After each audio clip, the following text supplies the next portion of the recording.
I was raised by my mother, who had me at 20.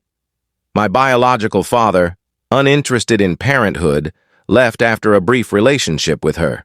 She told me their breakup was bitter, and she chose not to pursue child support, finding it easier to cut ties completely. Thankfully, my grandparents provided unwavering support, helping her complete her education and secure a job. She dated a few men during my childhood, but when I was 8, she started seeing Harry, a colleague. They dated for over 3 years before marrying. Harry and I weren't particularly close, but we coexisted peacefully enough. When my mother became pregnant 4 years into their marriage, the news brought joy to everyone, including me. Looking back, I should have seen the signs.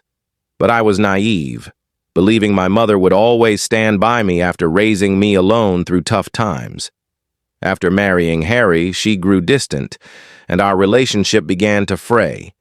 I thought it was temporary, something that would pass.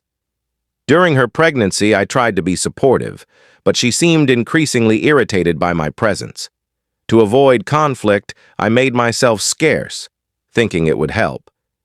But it wasn't enough. 6 months after she gave birth to twins, she and Harry sat me down for a serious talk. I was 16, still a minor, and they told me they couldn't keep me in their home anymore because they needed to focus on their 2 new children. They framed it as a financial issue, claiming their modest income as web engineers couldn't support a teenager and 2 infants. But we'd been living comfortably, so I doubted their reasoning. It felt like they just wanted me gone.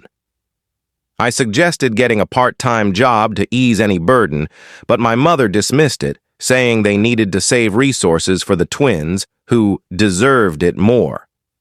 That word, deserved, stung. It made it clear I was no longer wanted. Realizing I wasn't welcome, I left for my grandparents' house that day. It wasn't a legal eviction, but it felt like one. They'd maneuvered me into a corner, leaving me no choice. My grandparents were upset with my mother's actions, but stayed in touch with her to maintain a relationship with the twins.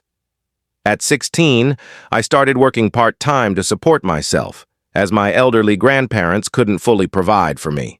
When my mom and Harry visited with the twins, they barely acknowledged me, acting formal and indifferent, as if my absence made them happier. It hurt to see my mother's mood improve without me, but I accepted it. I lived with my grandparents until college. My mother wasn't involved in my transition to university, so friends helped